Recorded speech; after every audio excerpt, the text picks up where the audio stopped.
Hey guys, Talos here again.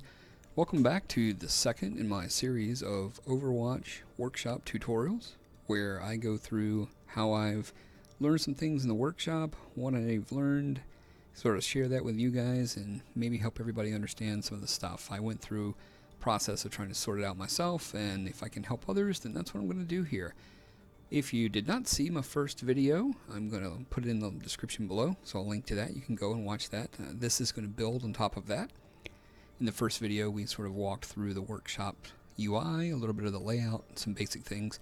In this video, we're going to focus on what I consider to be one of the most powerful pieces of the workshop, and one that's really critical to most anything you're going to do, and that's variables. And the best way, I think, to do that is to walk through in the same way most of you would have walked through if you had no documentation. And that's to look at something that's already out there. So I'm going to go to the workshop, and I'm going to look on the presets tab. And if you ignore what you see at the top here, these are my presets for my PvE mode. If you scroll to the bottom, you're going to see a section called Workshop Examples. Now, these were put out here by Blizz. So the little icon here is meaning, I guess, and there's 9 different variations of game modes that were provided by the Blizzard team. Each of these modes is really used to show you a little bit of something different that the workshop can do, and it really helps to understand kind of what's going on. They're very simplistic in nature. So I'm going to look at this Hero Gauntlet mode. This is a really good example of something that utilizes the variables. When you click on this mode, it's actually going to load everything into the system. And for those who are not familiar with this mode, you start with a list of all the heroes. You start with the top hero. It's a deathmatch style mode, and as you get each kill, you move through the list of heroes, changing hero every time until you end with the last hero in the list, which is Torbjorn, who's been modified here to have only his hammer. You get a kill with Torbjorn and the hammer first, you win the mode.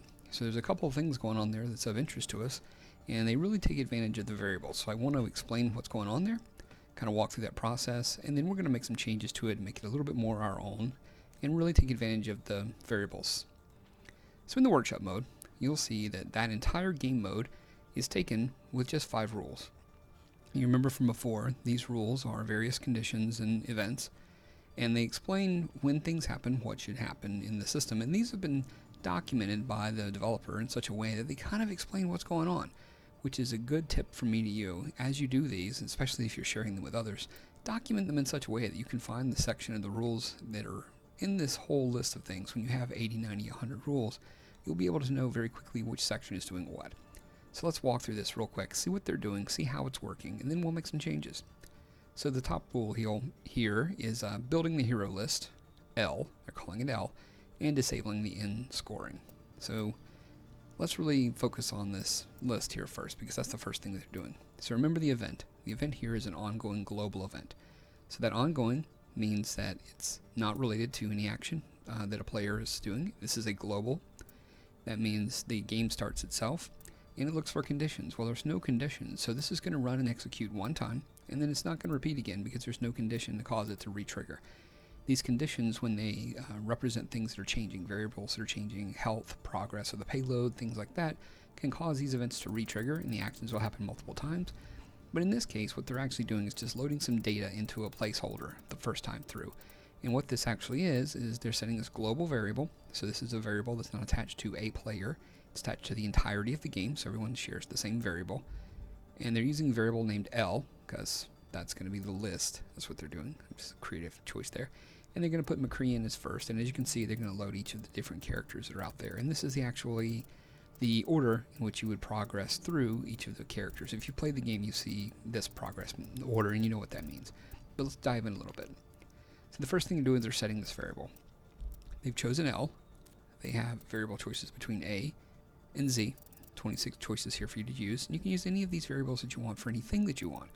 The beautiful thing about the way the tool is written is you can load anything by using the set command into the variable here. It doesn't have to be a hero, it could be a number, it could be a string, it could be a variety of different things, it could be visual effects. We'll get to all of those in later sessions, but for now what they're doing is just loading the hero McCree.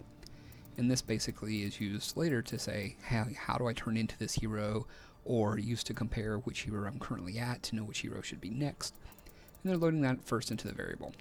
The next thing they do though is they use this modify.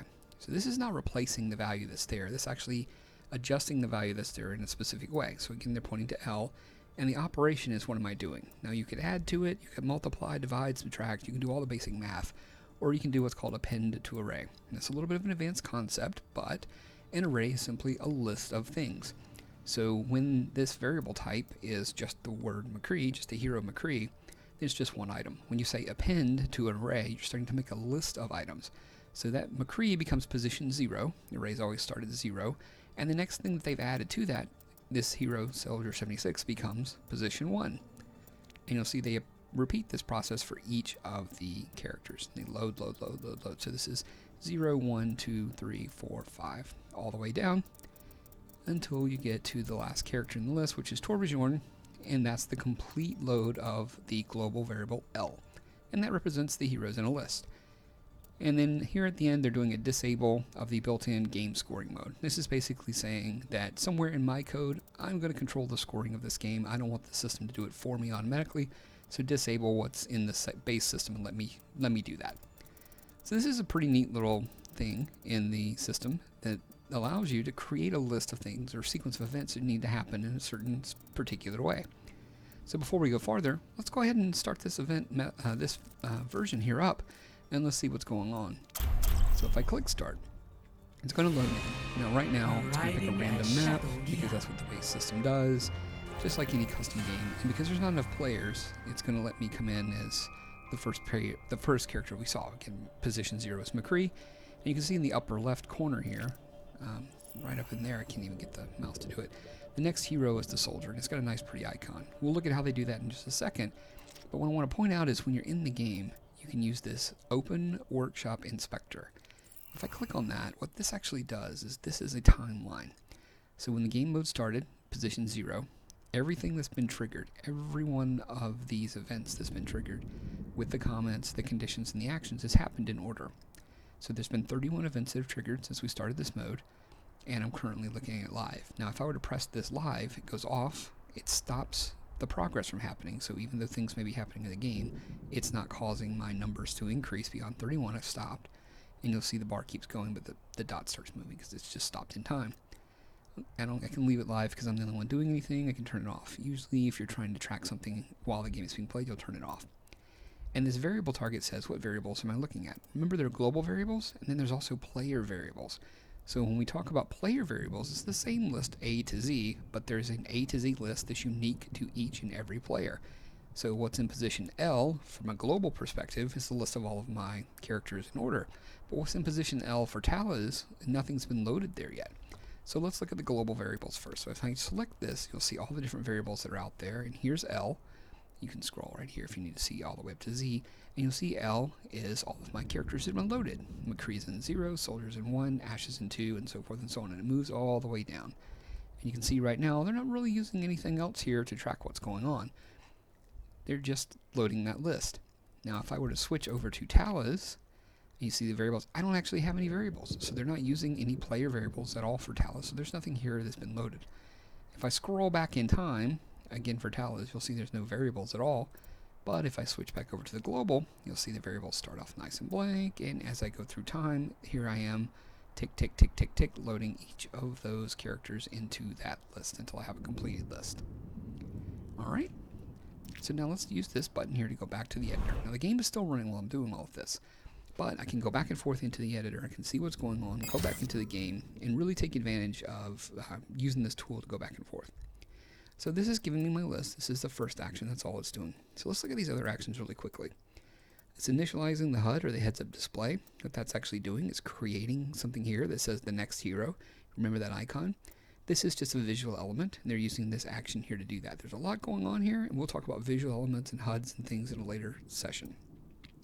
But for each player, they're drawing that player's specific what's up next. And that tells me, remember the soldier's next character from my player. A different player, another player in the system, may not be as far along as I am. He may be much farther along, perhaps, than me. So it's looking to see what his next character is. And what it's actually doing here, and this is worthy of note, is it's saying what I'm going to print here is the value in my array, L, so what's in that list of array, the value, and I'm going to add this number D to 1. So this tells me D must represent the player I'm currently playing. I don't even have to go farther in the code to sort of know that. I can tell it from right here. but what they're doing is they're counting through the order of the characters in sequence 1, 2, 3, 4, 5, and they're storing that in a player variable here called D, so that's unique to the player. So as I continue to go through the rules, if I'm on the last hero, clean up the HUD, that means basically if my variable D, remember I told you that's what they're tracking each character on, is greater than or equal to the number of L items that are out there, the count of L, that's how many different heroes I have. If that's true, then my condition is true and I should do this action, which is to destroy my next character.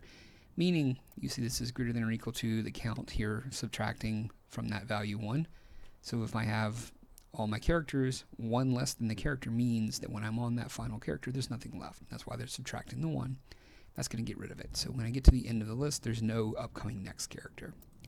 If I look at gain score and advance to the desired hero, every time I deal a final blow, and the game is still in progress, and this stops. It doesn't happen when the game's stopped. Then I'm going to do a little wait here, and this is just a timing command that we use when things happen very, very quickly. You want to slow it down. So when I do deal a final blow, you want to wait 1/4 of a second here. Then I'm going to modify the score of the attacker, the person who's attacking. I'm going to increase the score by 1, and then I'm going to modify that variable D by adding 1 value to it. So remember, D is telling me which hero I'm on. So if I were to kill someone with McCree, my value of D right now is 0. I'm going to add 1, and it's going to move up to my value D being 1, which tells it the next hero in that list is Soldier. And then I'm going to wait a little bit because that takes a second to do internally, so 1/4 of a second here. And then finally, when I've moved forward and it says I should be on Soldier, but my hero is different than the desired hero, and that's why they're using D, then force the hero. And this is where the magic comes in of forcing the person to change. So for each player, anytime my current hero being played is not equal to looking at the value that's in the array L, so my list of all players, then all the heroes I need to move through, what's in the position D. So remember, D is increased by 1, so my D in this case would be Soldier, because that's who I should become, but my hero hasn't changed to Soldier, it's still McCree.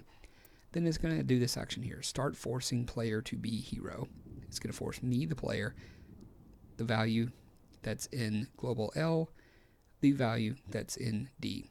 So it's basically saying, look at this array, position L, and this position D. And if you look at this code, it's actually going to say, which hero am I going to force the player to be? I'm going to look in the L, my list of all heroes, and I'm going to the index of D. Remember, D is 1 greater than where I currently am. So D is currently right now at 1, I'm at a 0. So this is going to force me to become whatever player is stored in position 1. That would become Soldier. It's going to wait because it needs a chance to internally buffer that character up. And to do that, they're going to give this a second, and then they're going to do what's called a preload. So the game itself only loads the characters that are actively being played at any given time. So you may have noticed in this mode, when you change from one character to another, especially if you're leading, it takes a second to load that hero the first time. Well, that's what they're doing here. They're trying to preload the event character here, and they're slicing out the next character in line. So they're saying preload the hero. From that list of characters, I'm adding 1 to D. So who's next? So once I complete Soldier, I forget who the 3rd character in the list was, but that becomes the next character that I'm going to need. So go ahead and load that for the future, right? So that's what's really going on. So if we think about this, what this mode does is when it starts, it creates a list. It creates a heads-up display for each player that says who's next. And then every time the player kills somebody, it gives them a score and progresses down that list, moving from position 0 to 1 to 2, 3, 4, 5, 6, and so forth. Ash being the next one, I forgot about that. So 0 to 1 to 2, 3, 4, all the way down. Now, that makes a lot of sense. That's pretty neat, and we can see that in action. That's the base mode. But what if we wanted to take this and make it our own? Well, the beautiful thing about these shared codes or the preloads that are available from Blizzard is it gives you this structure upon which you can then build your own items. So let's take this and let's do something interesting to it. Let's really illustrate the difference between global variable list, which is the list of all these characters here, and let's illustrate the difference between what a player list would be. So let's add a new rule. Now what this rule is going to do is it's going to say take global list and create a unique player list each time. So every time the player is loaded, so on global, it's going to be the first time through, very similar to what this is here. I want to take what's loaded in this and I want to load it into my player list, right? And actually, now that I think about that, this is going to execute. It's really important to say this global load is going to execute before players are even located in the system. So this global is going to happen up front before there are any players. So when we talk about this ongoing global action, I can't really create a player-specific list if this has happened globally, because globally things happen before players enter the game. So I need to do this ongoing for each player. And I'm going to do it for all teams, for all players. I'm not going to do anything unique by player. I'm going to do everything here as the player is loaded. So my condition here is nothing. I'm going to do it the one time. I don't need to do it multiple times. In my action, what I'm going to do here is I'm going to create a local list. So I'm going to do a set command, but I'm going to choose player variable. So it's the same thing as a global variable. It's going to ask me my event player. That's the player has triggered this player event. What variable I'm going to load it into. For simplicity's purposes, I'm going to put it in L. And the value that I want to load. Now I can load anything I want into L. I can load them one at a time. I could go through and create tons of rules to do that. Or I can actually use a feature here called the randomized array. So what this does is this feature takes an array, any array that's stored in any variable out there, whether it's a global variable or a player variable, shuffles around the order of items inside of that variable, and then restores them with a new order. So if I look at the global variable L, that's the global list out there, this is in that nice order. What I'm saying is I'm going to create locally for my player the list of all the same values, but in a random order. So what that does is that now creates for my player all these different ordered items every single time a player enters the game, every time I launch a new game, anytime I trigger this, and this is once per player. As I die, I'm just going to move through the list that I'm going to create here, and that's going to be a little more of a Mr. Hero's uniqueness to this game. So that's going to create that list. Now, let me show you what that does really quickly before I move on. So anytime I want to make my changes, I need to go back to the lobby and use this restart match. So what restart match is going to do is going to take the changes that I just executed in the workshop, and it's going to apply them and start again. It's moving to a different map because the maps are set to cycle. And it's going to leave me in this mode. I have to hit escape there to get back to the actual game. You see a little something unique here, right? My next hero is Soldier and I'm McCree. Looks a lot like the base. Well, let's look at the inspector and see, did it do what I wanted it to do? And the answer here is, when I look at the global, I didn't change it. So you see my order, McCree, Soldier, Ash is still the same. If I look at the player though, Tracer, Hanzo, Soldier. So it did randomize into the player variable exactly this new unique list of ordered characters. And looks like, it's going to be interesting for me when I get to the fourth player here, Torbjorn. I would have to deal with my hammer kill, but that would be a fun little order and it would be unique. If I do in the lobby again, restart this match one more time, I go back. Welcome to Castile. Escape until I can get back into the system. There's my new map. I'm McCree and Soldier again. Look at the inspector though, and I say my local characters. What is the difference here? Remember the globals? It's the same thing, McCree, Soldier, Ash. But now my local characters, well, they're a little bit different. They're still randomized, but they are a little bit different. So, why is it still loading McCree? Well, the answer is, it's loading McCree because when I actually look at the first character that I'm supposed to load, and I actually move through each of the different characters that I need to load, the player's hero differs from the desired hero, force the hero, I'm always looking at these global variables. Same thing is true here for my heads-up display. You'll see that's looking at these global variables. If the last hero is on the list, clean it up. That's looking at global variables. Gaining score, advancing desired heroes. Each one of these rules is utilizing global variables where necessary. Now this one, see here, it doesn't matter because this is score, so I can just close that. And this is the one that I added. So let's go up here and let's make some adjustments to the system. Now, my heads-up display, I need to get that next character in the list to be correct. So I'm going to make visible my value in the array. Instead of saying global variable here, I'm just going to say player variable. And I'm going to go event player L. And I'm going to keep that event index of D, which tells me how far I am. And that's my subheader here. That's my icon right here. It's the header. See this hero icon string? And then the actual text itself is the name. So I need to change that from a global variable to the player variable as well. And I'm going to make sure it picks L. Not always defaults to A for whatever reason, but you just need to make sure you're always adjusting it to the actual variable you're supposed to look at. Again, D is telling me how far down that list I am. I'm going to say OK here. Now, that's the only action, so my heads-up display should work. If I'm on the last hero, go ahead and clean that up. Well, my condition here is checking against this global list. So that is okay because it's counting the list, but I want to be consistent. I don't want to be confusing because I may forget later that I made these updates. So let me come in here. Let me adjust my player down to L as well, so I'm using the right list for my conditions. And that's going to get rid of that destroying my HUD text. We'll, again, talk about the visuals later. And then finally, if the hero is differing, so I want to look here and say it's comparing the hero that the player is using. It's not in the array's position number D. So if it's not equal, well, it won't be equal once I set it to look at the right list, the player list. And that right there, it's not equal, so it's going to kick into these actions. It's going to start forcing the hero, the person who triggers it, to be the value that's located in the array. Well, I want to look in that player variable array, and I want to look in position L because that's my new random list. I'm going to hit OK there.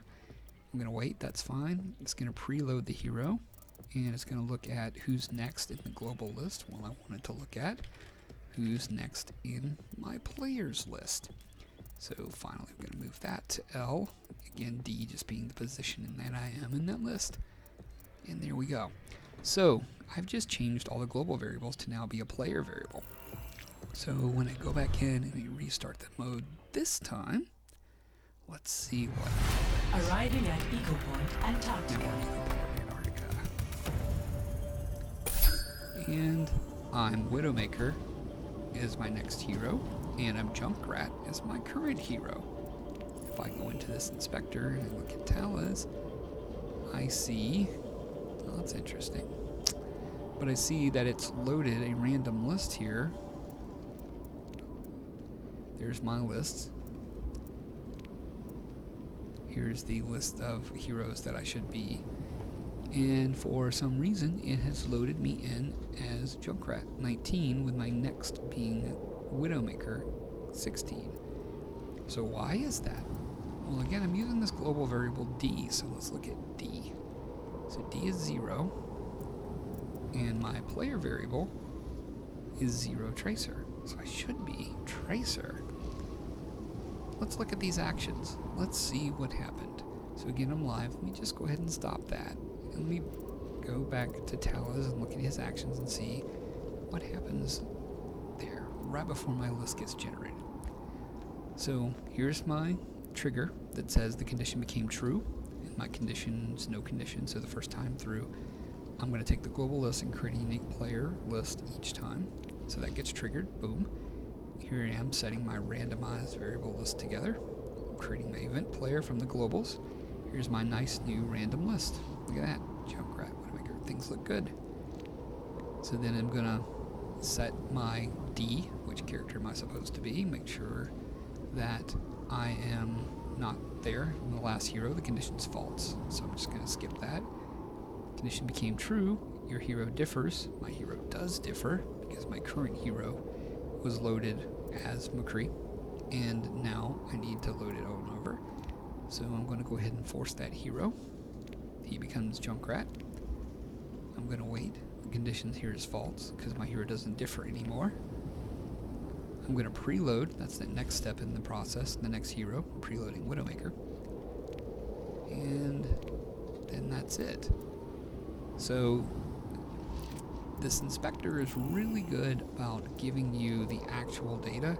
It's not really good about always refreshing the right way. And the reason I showed you this happening to me is because this happened to me a lot. When you first go into the inspector and you load it up, it sometimes will show you what happened in the last match. And it's because there's so much running in the background that this inspector tool runs as an independent tool. You'll notice that I can't chat, I can't do other things in the system while this is up. This basically replaces my UI. And so I have to sometimes exit out of this completely and then go back into it to get it to refresh. But now that it's refreshed, you'll see that the list is indeed random and that it's completely different. It's Junkrat, Widowmaker, Sombra. So I'm looking for something unique. Every time, let me restart that match. Traveling This to time, Haramura. I'm hitting escape to get rid of all these props. Here we come into the system. New map. I am Hanzo, and my next hero is Sombra. I'll show you what I'm talking about. The inspector, you can see it hasn't updated yet. So sometimes you can turn it off, turn it on again, it seems to work. Sometimes you have to exit out, go back into that inspector. Sometimes you have to make it scroll to walk through and then go back live. And it's the scrolling action that causes these to get refreshed. I don't know why, it's just a nuance of the tool. But I wanted to make sure that you guys see that as well, so that you don't look and say, everything's working, I don't know what's wrong. Well, it may be that this is not refreshing, so sometimes you have to go in and out and move this slider up and down through time to make this match. But Hanzo is 0, Sombra is 1, that actually matches what's on the screen. And there we go. So back in the lobby one last time, I can go into my settings again, I can go into the workshop. Here you go, this is the hero list from default. We made no changes to this at all. We then went into initializing the HUD. We pointed this to the event player variable instead of the global variable, so we made sure our heads-up display was correct. If it's the last hero, we made sure we're looking at that event player list instead of the global. We made sure the score is still good. Even though nothing actually here changed, we always want to make sure we check every single rule, so we looked in just to make sure. If the hero is different, it is, but we want to make sure we consider that player variable. And then finally, here's the piece that we added, taking the global list and creating a new unique player list each time. So for each player each time, it's going to take that player variable and fill it with a randomized version of what was in the global. And that's just a random version of what's here, okay? There you go. So that's the difference between global variables and player variables. That's how they can be used to store heroes in different order. And that's what an array looks like. How can you store multiple values inside of just one of the variables? So I'm only really using the variable L to store my list of things, and I'm using the variable D to say who the desired hero is, or who I should be at that time, to make sure I'm comparing my hero that's loaded versus the hero I should be, and if it's wrong, changing that.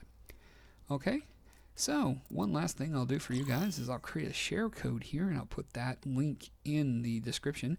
That is MC019, for those of you who can't tell if that's an O or a 0. It does get a little confusing sometimes, but it is a 0. So if you were to go into your system and you were to type this code in the import section, this would create for you the game that we just played here. It's got the same description, everything else. It's just our edits are here in the workshop. So you would click right here on import, type that code in, and you'd get all the work that we've done here in lesson 2. Hope you guys enjoyed it.